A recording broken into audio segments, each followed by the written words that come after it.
نحمده ونستعينه ونستغفره ونعوذ بالله من شرور انفسنا ومن سيئات اعمالنا من يهده الله فلا مضل له ومن يضلل فلا هادي له ونشهد ان لا اله الا الله وحده لا شريك له ونشهد ان محمدا عبده ورسوله الذي أرسله بالحق بشيرا ونذيرا وداعيا إلى الله بإذنه وسراجا منيرا فقد قال الله تعالى في كلامه المجيد وفرقانه الحميد أعوذ بالله من الشيطان الرجيم بسم الله الرحمن الرحيم إن الله وملائكته يصلون على النبي يا أيها الذين آمنوا صلوا عليه وسلموا تسليما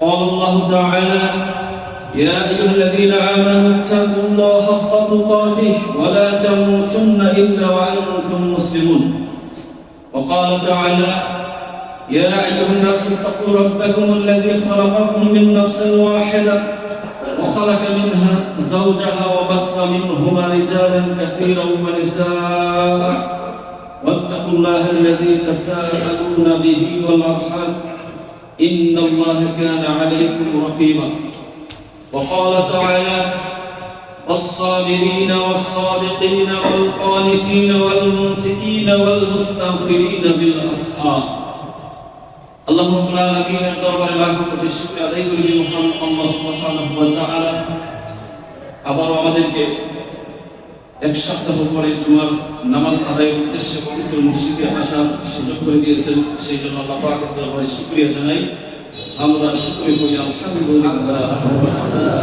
লাখো কোটি দরুদ ও সালাম পেশ বিশ্ব মানবতার মহান শিক্ষক বিশ্বনেতা সাইয়্যিদুল মুরসালিন রাহমাতাল লিল আলামিন মুহাম্মদ রাসূলুল্লাহ সাল্লাল্লাহু আলাইহি ওয়াসাল্লামের উপর। সম্মানিত উপস্থিতি, গত জুমায় আলোচনা করেছিলাম যেহেতু এই মাসটা চলছে রজব মাসের কিছু করণীয় কিছু বর্জনীয় বিষয় নিয়ে আলোচনা করেছি। আজকের খুতবায় আলোচনা করব পূর্বের যে বিষয়গুলো নিয়ে আমি আলোচনা করছিলাম সেই বিষয়ের দিকে চলে যাব। বিষয়টা ছিল মুত্তাকি বান্দার বৈশিষ্ট্য, তাই না? আমরা 19 নম্বর বৈশিষ্ট্য আলোচনা করেছি। 19 নম্বর বৈশিষ্ট্য ছিল সবর ইখতিয়ার করা, তাই না? ধৈর্য ধারণ করা। এই বিষয়টা আমরা আলোচনা করব। আজকে আলোচনা করব আস-সাদিকিন ওয়াল কানিতিন ওয়াল মুনফিকিন ওয়াল মুস্তাগফিরিন বিল আসহার। এই আয়াতের মধ্যে 5টা বৈশিষ্ট্যের কথা উল্লেখ করা হয়েছে। মুত্তাকি বান্দার 5টা বৈশিষ্ট্যের কথা এই আয়াতের মধ্যে উল্লেখ করেছে। 5টার মধ্যে প্রথমটি আমরা আলোচনা করেছি সবর ইখতিয়ার করা। আজকে আলোচনা করব আস-সাদিকিন। মুত্তাকি বান্দা হবে সত্যবাদী। as-সিদক, সিদক শব্দের অর্থ হচ্ছে সত্যবাদী, কথাই কাজে সত্য কথা বলা। এখানে আয়াতের উদ্দেশ্য হচ্ছে আস-সাদিকিন, সত্যবাদী দ্বারা উদ্দেশ্য হচ্ছে তিনটা। একটি হচ্ছে ঈমানের দাবিতে সত্যবাদী। আমি ঈমান এনেছি, এই ঈমানের মধ্যে কিন্তু সত্যতা রয়েছে।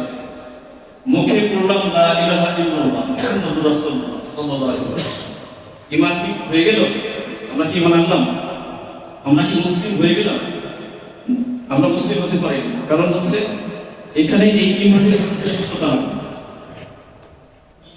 ঈমানটা হতে হবে অন্তর থেকে বিশ্বাস, কথায় বিশ্বাস এবং অঙ্গ প্রত্যঙ্গ দিয়ে বাস্তবায়ন করা। এগুলোর প্রত্যেকটার সাথে সত্যবাদিতা হবে। মুখে পড়ে গেলাম ঈমান আল্লাহ ঘোষণা দিলাম, কিন্তু আমি এখনো ঈমানদার হতে পারি, কারণ অন্তরের বিশ্বাসটা যদি সেখানে যদি সত্যতা না থাকে। জহিরিগত ভাবে বাহ্যিক দিক থেকে আমি পড়লাম, যেই আলামতটা মুনাফিকের আলামত হচ্ছে মুনাফিক অরিজিনালিটি অন্তরের মধ্যে গোপন করে রাখে, কিন্তু মুখে প্রকাশ করে।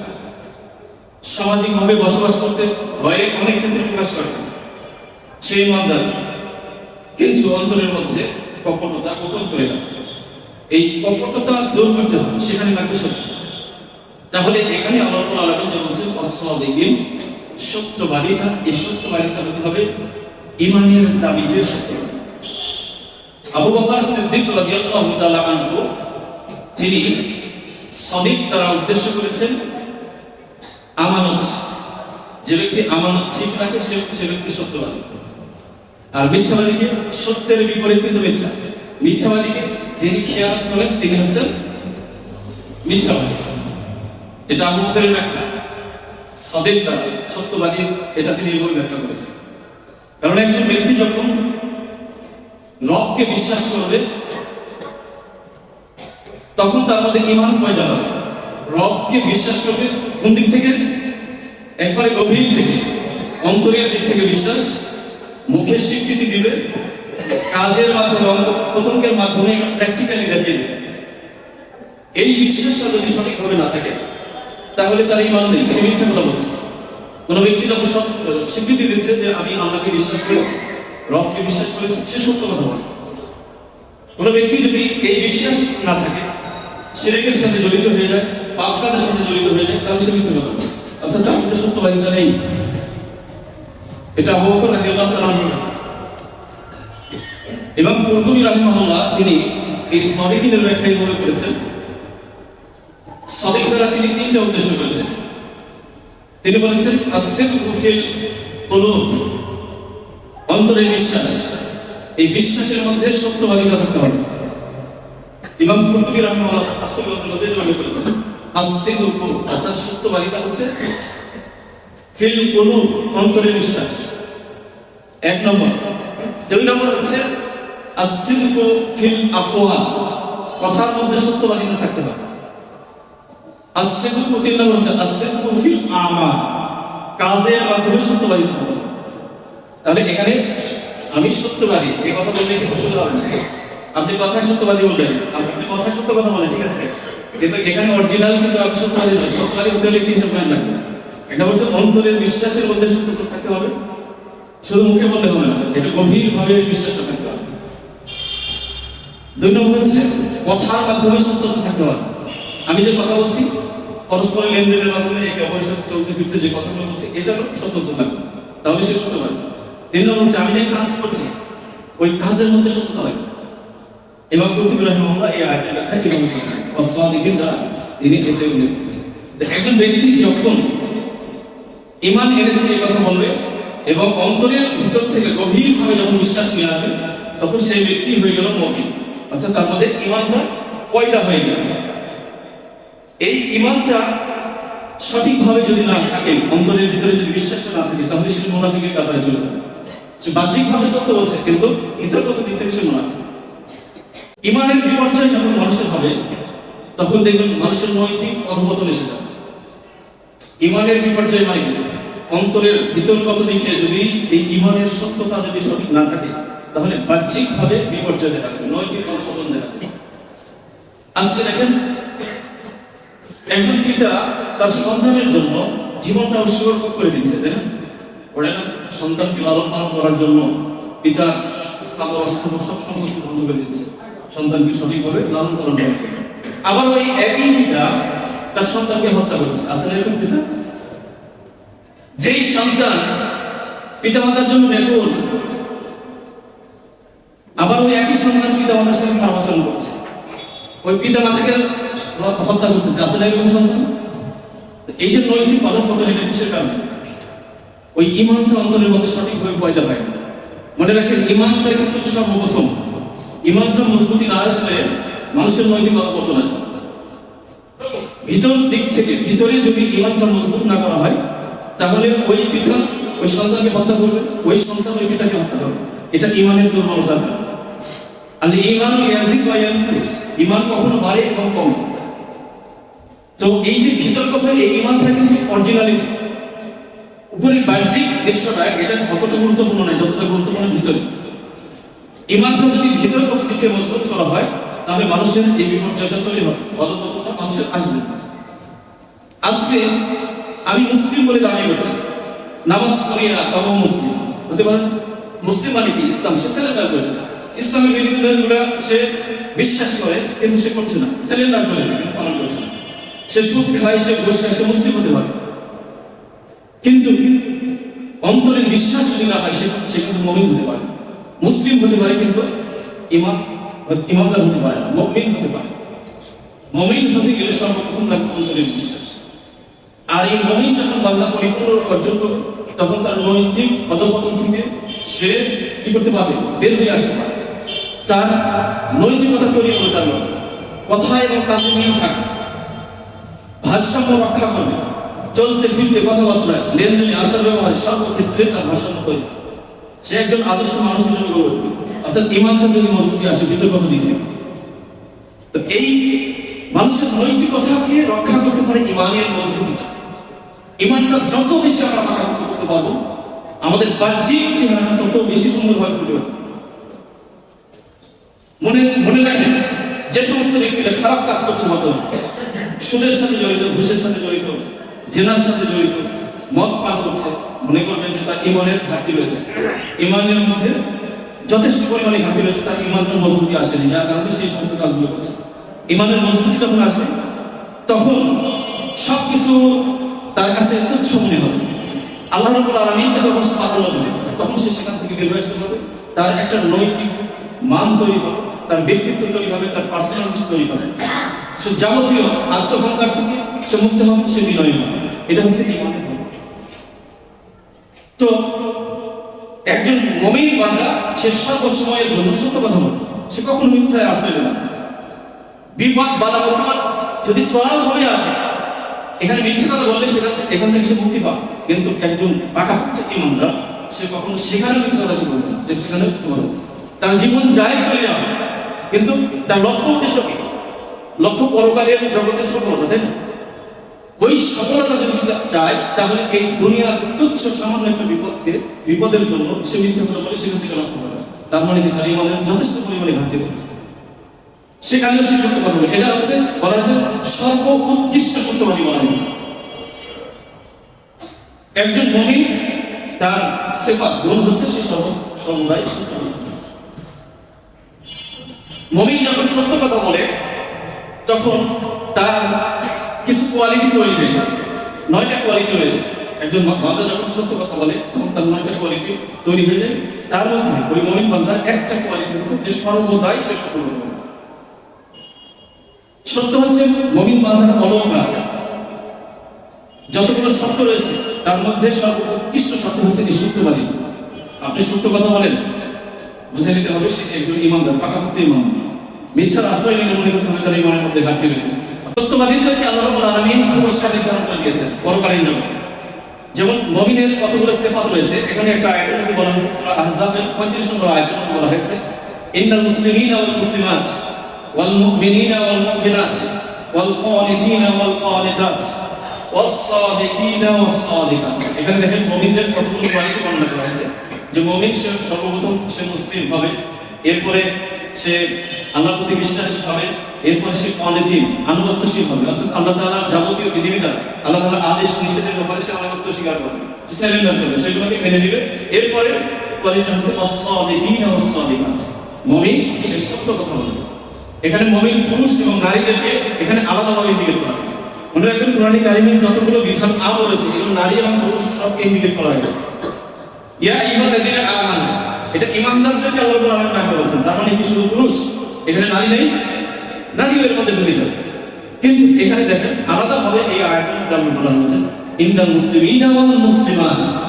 এখানে নারী এবং পুরুষকে আলাদাভাবে আল্লাহ রাব্বুল আলামিন সেপারেট করে বলছেন। তার মানে এটাকে অত্যধিক গুরুত্ব তাগিদ বোঝানোর জন্য আল্লাহ রাব্বুল আলামিন বলেছেন।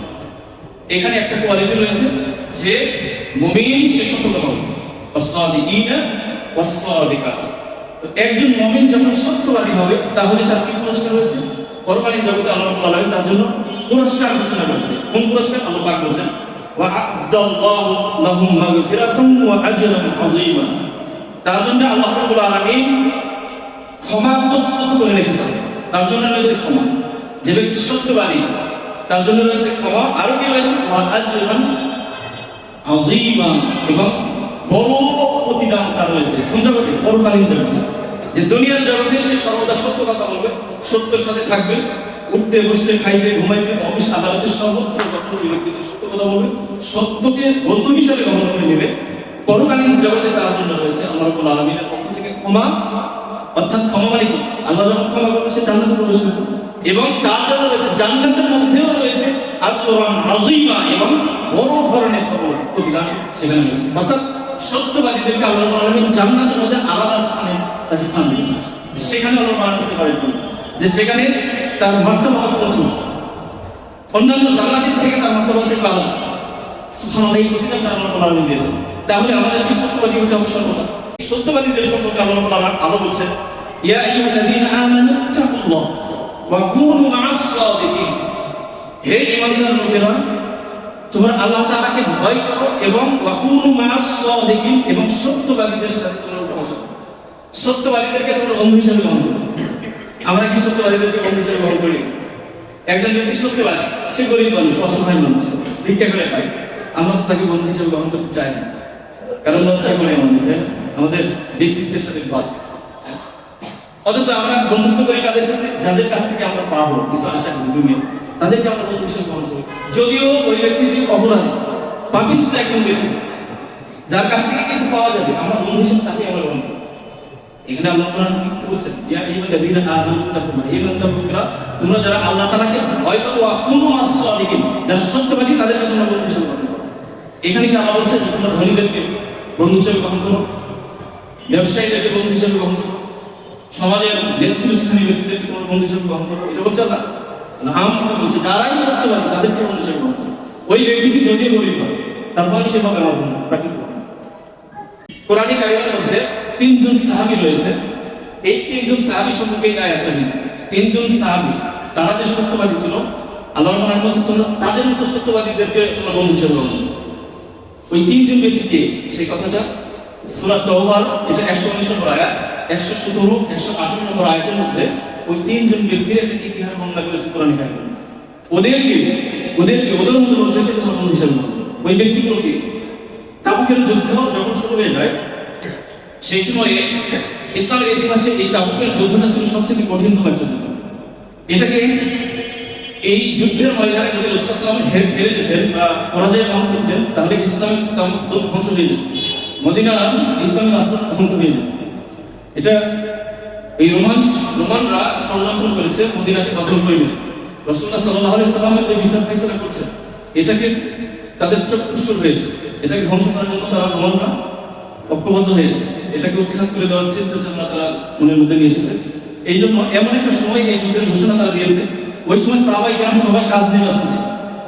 মৌসুমের খাদ্য সংগ্রহ হইতো ওই মাসে, গরমের সময় ছিল, কিন্তু পেকে উঠেছে ফসল ওঠানোর সময়, ওই সময় তারা যুদ্ধের ডাক দিয়েছে।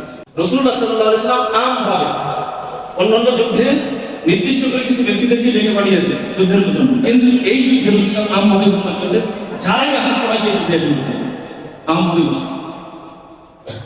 সেই যুদ্ধটা বেঁধে গেল। সেই সময়ে 30,000 সাহাবায়ে কেরাম অংশগ্রহণ করেছে।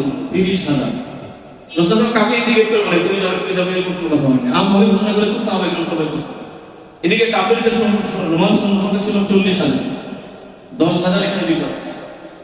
তো এখানে মদিনা থেকে 450-500 কিলোমিটার দূরে সেই সিরিয়ার সীমান্তবর্তী এলাকা, সেখানে যে যুদ্ধ করতে হবে, বন জঙ্গল মরুভূমি পাড়ি দিয়ে যেতে হবে। তো সেখানে পৌঁছতে সময় লেগেছে না 5 দিন টাইম লেগেছে। সেই যুদ্ধের ময়দানে যেতে আসতে লেগেছে 5 দিন, আর এই যুদ্ধটা চলছে 20 দিন যুদ্ধ। রাসূল সাল্লাল্লাহু আলাইহি ওয়াসাল্লাম যখন তাবুকের ময়দানে গেলেন, সেই সময় তাবুকের ময়দানে যাওয়ার পরে একজন সাহাবীর নাম বললেন, তিনি বলেন কাব বিন মালিক কোথায়? সুবহানাল্লাহ, সেই সময় কি বলছেন, কাব বিন মালিক ছিল এমন একজন সাহাবী যে তিনি বদরের যুদ্ধ ছাড়া প্রত্যেকটা যুদ্ধে, যত যুদ্ধ হয়েছে প্রত্যেকটা যুদ্ধে তিনি অংশগ্রহণ করেছেন। কাব বিন মালিক এমন একজন দামি সাহাবী, তিনি এই যুদ্ধের ময়দানে যাননি। এরপরে 2 নম্বর হচ্ছে মুরারা ইবনে রবি, হিলাল ইবনে উমাইয়া, এই তিনজন প্রসিদ্ধ সাহাবী। দুই পরবর্তী দুজন ছিল বদরের সাহাবী। বদরের সাহাবী যারা বদরে যুদ্ধ করেছে তারা তো জান্নাতের সফলতা অর্জন করেছে। সুবহানাল্লাহ, এই দুইজন সাহাবীও জানে এত বড় গুরুত্বপূর্ণ একটা জিহাদ চলছে, সেখানে তারা অংশগ্রহণ করে। এখন কাব বিন মালিকের নাম রাসূল সাল্লাল্লাহু আলাইহি ওয়াসাল্লাম ঘোষণা করেছেন, 30,000 সৈন্য গ্রহণ করেছে, সেটা এখন নাম বলছে। তার মানে অনেক গুরুত্বপূর্ণ একটা সাহাবী। তো তিনি কোথায়? বনি সালমা গোত্রের একজন লোক বলছে যে তাকে দুনিয়া পেয়ে বসেছে, দুনিয়া তাকে পেয়ে বসেছে, এই জন্য যুদ্ধ করতে পারবে। এখন আরেকজন মুআজ বিন জাবাল তিনি বলছেন যে না না, এরকম ধারণা করো না, আমাদের ধারণা তার প্রতি এরকম নেই। সাহাবায়ে রাসূল বিগলার কথা রাসূল যুদ্ধ করে বিজয় অর্জন করে মসজিদে নববীতে এসে বসলেন। বসার পরে ওই মুনাফিক যারা যায় নাই তারা এসে সেখানে অভিযোগ পেশ করছে, হে আল্লাহর রাসূল আমার এই সমস্যা ছিল, আরেকজন বলছে আমার এই সমস্যা ছিল। এইভাবে সমস্যাগুলো পেশ করছে, রাসূল তাকে মাফ করে দিয়েছে, আল্লাহ তোমাকে ক্ষমা করবে, আল্লাহ তোমাকে ক্ষমা করবে। এইভাবে মাফ চাইতে প্রায় ৮০ জন মুনাফিককে রাসূল মাফ করে দিয়েছে। কতজন? ৮০ জন। মূলত এদের ভিতরে ছিল কি? ঈমানটা পাকাপোক্ত ছিল না, কপটতা ছিল ভিতরে, ওই ঈমানের সত্যতা আসেনি তারাই এসে এই ধরনের কথা রাসূলকে বলে তারা রাসূল মাফ করে দিয়েছে, বলছে যে দাও তোমাদের ক্ষমা করে। এরপরে আসলো কাব বিন মালিক। কাব বিন মালিক এত দামি সাহাবী, তিনি আসলেন, এসে রাসূল সাল্লাল্লাহু আলাইহি ওয়াসাল্লামের দরবারে বসলেন। এসে সত্য কথাটা তিনি বললেন। রাসূল সাল্লাল্লাহু আলাইহি ওয়াসাল্লাম জিজ্ঞেস করলেন, কাব বিন মালিক তুমি কেন এই যুদ্ধের ময়দানে অংশগ্রহণ করলেন, কেন তুমি গেলেন? কাব বিন মালিক বলছেন, হে আল্লাহর রাসূল সাল্লাল্লাহু আলাইহি ওয়াসাল্লাম, আমি বানিয়ে অনেক কথাই বলতে পারি যেগুলো ইতিপূর্বে লোকেরা বলেছে, তারা মাফ চেয়েছে, আপনি মাফ করে দিয়েছেন, কিন্তু আমি হচ্ছে বলতে পারি, আমি বানিয়ে অনেক কথাই বলতে পারি, মিথ্যা কথা বলতে পারি, কিন্তু আমার বিশ্বাস আমি যদি এখানে মিথ্যা কথা বলি, আপনার কাছ থেকে যদি আমি মাফ চেয়ে দিই, আপনি হয়তো মাফ করে দেবেন, কিন্তু আল্লাহ রাব্বুল আলামিন এটা প্রকাশ করে দিবেন। সুতরাং আমি মিথ্যা আশ্রয় নিব না, আমি সত্য কথাটাই বলছি যে এই যুদ্ধে যাওয়ার জন্য আমার অন্যান্য যুদ্ধে যখন অংশগ্রহণ করেছি আমার বাহন ছিল না, কিন্তু এই যুদ্ধে আমার বাহন ছিল, আমার সবকিছু রেডি ছিল, সবকিছু ভালো ছিল, আমার অর্থনৈতিকভাবে আমি স্বয়ংসম্পূর্ণ ছিলাম, আমি গেলে আমার কোনো সমস্যা ছিল না, কিন্তু শয়তান আমাকে পেয়ে বসেছে। আমি যুদ্ধের ময়দানে যাওয়ার জন্য প্রস্তুত নিয়েছি, ঘর থেকে বের হয়েছি, কিন্তু কোনো কাজে আমি দৌড়ে হয়ে পড়েছি, আমার বাসায় এসে ফিরেছি। আবার মনে মনে ভাবছি যে সৈন্য সম্বন্ধ চলে গেছে, ঠিক আছে, আমার বাহনটা তো মজবুত, অনেক শক্তিশালী ঘোড়াঘর আছে, এক দৌড়ে গিয়ে আমি যুদ্ধের ময়দানে অংশগ্রহণ করি। দ্বিতীয় দিনেই বই চলে গেল, আবার দ্বিতীয় দিনে সে প্রস্তুতি নিয়ে বের হয়েছে যুদ্ধের ময়দানে। তৃতীয় দিনে ওই একই অবস্থা হয়েছে, কিন্তু শয়তান পেয়ে বসেছে, যুদ্ধের ময়দানে অংশগ্রহণ করা হয়নি। এই কাব বিন মালিক বৃদ্ধ বয়সে তার ছেলের হাত ধরে এই কাহিনীটা বলছিল। তো এক পর্যায়ে ওই কাব বিন মালিক বলছে, আমি মদিনাতে বের হলাম, রাস্তাঘাটে বের হলাম, দেখলাম যে যাদের জীবনে অপরাধ হয়েছে, রাসূল সাল্লাল্লাহু আলাইহি ওয়াসাল্লাম কখনো তাদেরকে ইন্ডিকেট করে কথা বলেছে, তাদের দুষ্টুমি বর্ণনা করেছে, এই দুষ্টুটি সম্পন্ন লোক ছাড়া মক্কা মদিনাতে আর কোনো লোক আমি দেখতে পাচ্ছি না। তার মানে এই মুনাফিক যে দুইটা অংশ, যেগুলো নজরে দেখতে পাচ্ছি সব মুনাফিকরা এখানে রয়ে গেছে, অথবা অসুস্থ ব্যক্তি রয়েছে, শিশুরা রয়েছে, এছাড়া ভালো মানের সাহাবী একটাও নয়। তখন নিজেকে লজ্জিত বোধ করলাম যে কি ভুলটা আমি করলাম, যুদ্ধের ময়দানে কেন গেলাম। তো তিনি স্বীকৃতি দিলেন, এই কথাটা স্বীকৃতি, সুবহানাল্লাহ।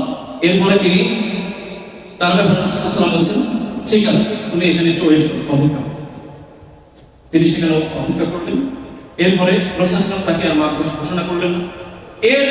এর মাঝখানেই আয়াত নাযিল হয়েছে আল্লাহ রাব্বুল আলামিনের পক্ষ থেকে। ইতিপূর্বে যারা মিথ্যা কথা বলে মুক্তি পেয়েছে তাদের ব্যাপারে আল্লাহ রাব্বুল আলামিন আয়াত নাযিল করেছেন। 17 নম্বর 18 নম্বরে এই আয়াতগুলো তাদের নাযিল হয়েছে।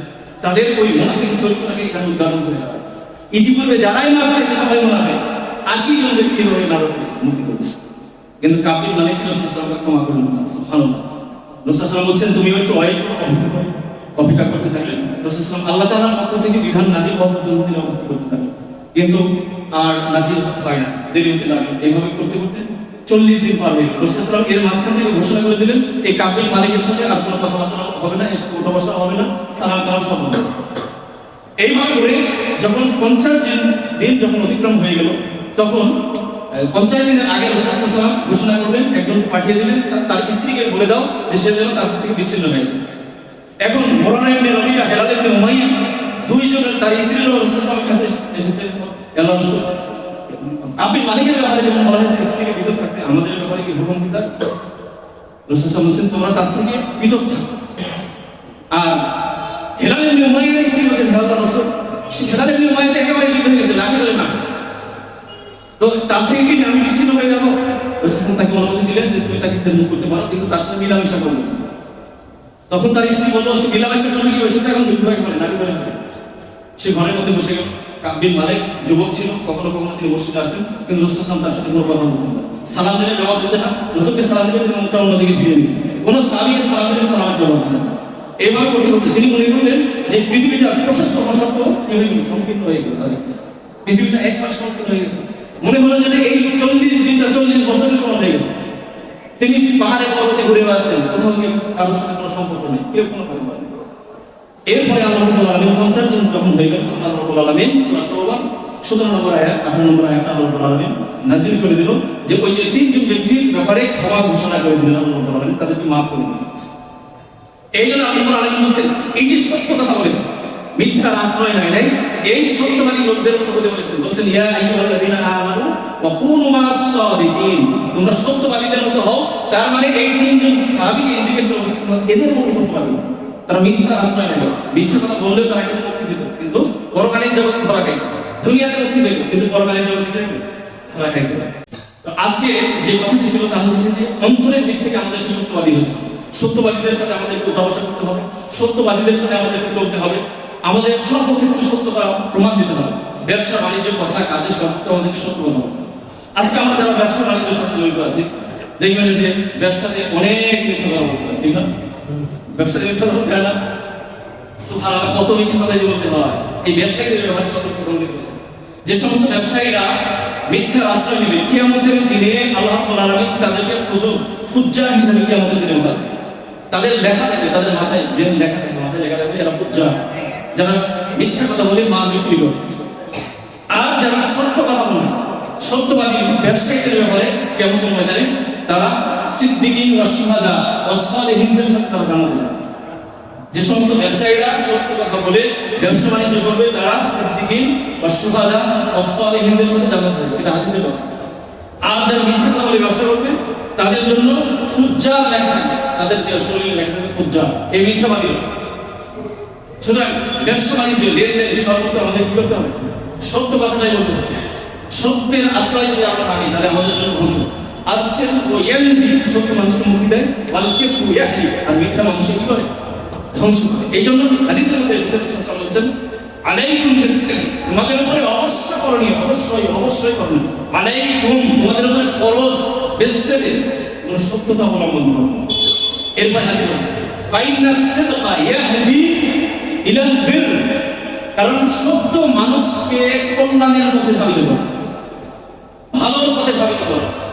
ওয়া ইন্নাল বিররা ইয়াহদি ইলাল জান্নাহ, আর এই কল্যাণকামিতা, আর এই কল্যাণটা, এই ভালো রাস্তাটা মানুষকে জান্নাতের রাস্তা, জান্নাত পর্যন্ত থাকছে। হাদিসের পরের অংশ বলা হয়েছে, বুখারীর হাদিসের পরের অংশ বলা হয়েছে ওয়া ইয়াকুম, সাবধান, তোমরা বেঁচে থাকো মিথ্যা থেকে, তোমরা বেঁচে থাকো। ফাইনাল কিযবা ইয়াহদি ইলাল ফুজুর, মিথ্যা মানুষকে পাপের দিকে ধাবিত করে। ওয়া ইন্নাল ফুজুরা ইয়াহদি ইলান নার, আর এই ফুজুর, এই পাপাচারিতা মানুষকে জাহান্নামের দিকে ঢুকিয়ে দেয়, অর্থাৎ জাহান্নামের দিকে নিয়ে। তাহলে এখানে কথা হচ্ছে এই সত্য মানুষকে কি করে? মুক্তি দেয়। যদিও সাময়িকভাবে মানুষ বিপদগ্রস্ত হয় সত্য কথা বলে, কিন্তু মুক্তি কিন্তু সেখানে রয়েছে, সত্যের মধ্যেই মুক্তি রয়েছে। আর মিথ্যা মানুষকে ধ্বংস করে, ধ্বংস এই দুনিয়াতেও হয়, ধ্বংস পরকালীন জগতেও তার জন্য ধ্বংস। এই জন্য সত্যের রাস্তা আমাদেরকে অবলম্বন করতে হবে। আমাদের উপরে যতই বিপদ আসুক, বালা আসুক, মুসিবত আসুক, সত্যটাকে আমাদের অবলম্বন হিসাবে আমরা গ্রহণ করবো, মিথ্যাকে আমরা দূরীভূত করবো। এটাই একজন মুত্তাকি বান্দার বৈশিষ্ট্য হবে। সুতরাং সর্বশেষ কথা হচ্ছে এই সত্যতা আমাদেরকে কোন কোন ক্ষেত্রে বেশি প্রাধান্য দিতে হবে। এখানে 4টা ক্ষেত্রে সত্যতা আমাদেরকে বেশি প্রাধান্য দিতে হবে। তাহলে ছোট ছোট যে সমস্ত ত্রুটি থাকবে, ছোট ছোট যে সমস্ত মিথ্যা আসবে, সেগুলো এমনিতে দূরীভূত হয়ে যাবে। 4টা ক্ষেত্রে সত্যবাদী থাকতে হবে। একটা হচ্ছে আল্লাহর সাথে সত্যবাদ, অর্থাৎ আল্লাহকে রব হিসাবে আমাকে সত্যতা স্বীকার করতে হবে। রব, আল্লাহ রব, এই কথাটা যদি আমরা বিশ্বাস করি, সঠিকভাবে বিশ্বাস করি, অন্তর থেকে কথার মাধ্যমে আমলে কাজে করব, তাহলে সেটা হবে রবকে অরিজিনাল বিশ্বাস। আর এই বিশ্বাসের রবের প্রতি আমাদেরকে নিয়ে আসবে। তাহলে এই রবের প্রতি যদি এই বিশ্বাস আমাদের থাকে, তাহলে আমাদের আর ভয় কি? বলেন, আমাদের আর কোনো ভয় আছে? আমাদের কি রিজিকের কোনো ভয় আছে? আমাদের বিপদে পড়ার কোনো ভয় আছে? বিপদ, বালা, মুসিবত যা কিছু আসবে, এটা তো আল্লাহ রাব্বুল আলামিনের পক্ষ থেকে। তবে আমাদের সত্যটা অবলম্বন করতে হবে। এটা এক নম্বর হচ্ছে আল্লাহ রাব্বুল আলামিনকে রব হিসেবে স্বীকৃতি দিতে হবে, অর্থাৎ সত্যতা এখানে থাকতে হবে। 2 নম্বর হচ্ছে নিয়তের মধ্যে সত্যতা থাকতে হবে। নিয়ত, একটা কাজ আমি করতে যাচ্ছি, সেই ওই কাজের নিয়তটা সঠিক হবে। মনে রাখবেন প্রত্যেকটা ইবাদত কখন হওয়ার জন্য দুইটা শর্ত। এক নম্বর হচ্ছে ইখলাসুন নিয়্যা, নিয়ত সঠিক হতে হবে। আরেকটা হচ্ছে রাসূলুল্লাহ সাল্লাল্লাহু আলাইহি ওয়াসাল্লামের দেখানো পদ্ধতিতে হতে হবে ইবাদত, তাহলে সেটার মধ্যে আসবে খুশিয়াত, আর ওই ইবাদতটা আল্লাহ রাব্বুল দরবারে কবুল হবে। এই নিয়তের মাধ্যমে আমাদেরকে সত্যতা থাকবে। তিন নম্বর হচ্ছে কথার মধ্যে সত্যতা থাকতে হবে। কথা, আমরা যখন পরস্পরের সাথে কথাবার্তা বলি, পরস্পরের সাথে যখন লেনদেন করি, এই ক্ষেত্রে আমাদের সত্যতা থাকতে হবে। কোনো অবস্থাতে মিথ্যার আশ্রয় নেওয়া যাবে না, একজনকে ধোঁকা দেওয়া যাবে না, মিথ্যার আশ্রয় নিয়ে জিনিস বিক্রি করা যাবে না, দোকানদারি করা যাবে না। পরিবারের কাছে আপনি মিথ্যা কথা বলতে পারেন না, আবার সন্তান বা পিতামাতার কাছে কখনো মিথ্যার আশ্রয় নেবেন না। অর্থাৎ কথা, কাজ সমস্ত ক্ষেত্রে সত্যতা হবে। 4 নম্বর হচ্ছে কর্মে, কাজের সত্যতা থাকবে। আপনি যে একটা কাজ করবেন, ওই কাজের মধ্যে সত্যতা থাকবে। কাজ আপনি করবেন মিথ্যার আশ্রয় নিয়ে আপনি কাজ করবেন, তাহলে সেই কাজের মধ্যে কি কোনো কল্যাণ আসবে? কোনো কল্যাণ আসবে। সুতরাং পরিশেষ কথা হচ্ছে এই যে সত্যতা যখন আমরা অবলম্বন করবো, এই সত্যবাদীদের উপরে আল্লাহ রাব্বুল আলামিন রহম করবে। হাদিসে সত্যবাদীদের উপরে আল্লাহ তাআলা রহমত, আর মিথ্যাবাদীদের জন্য ধ্বংস। এই দুনিয়াতে সত্যবাদীদের জন্য রহমত আল্লাহ তাআলার পক্ষ থেকে, আর এই দুনিয়াতে মিথ্যাবাদীদের জন্য ধ্বংস। এই ধ্বংসটা দুনিয়াতে একদিকে ধ্বংস, তার জন্য মিথ্যা কখনো কল্যাণ নিয়ে আসে, তেমনি বলে এই মিথ্যাবাদীদের জন্য পরকালীন জগতেও ধ্বংস। আল্লাহ রাব্বুল আলামিন আমাদেরকে সত্যের পথ অবলম্বন করা, সত্য কথা বলা তৌফিক আল্লাহ রাব্বুল আলামিন আমাদেরকে দান করুন। এই কথা আমি আপনাদের এখানে বলছি, আপনাদের কবি হাদা আস্তাগফিরুল্লাহ লি ওয়া লাকুম ওয়া লিসাইরিল মুসলিমিনা ওয়াল মুসলিমাত ফাস্তাগফিরুহু ইন্নাহু হুয়াল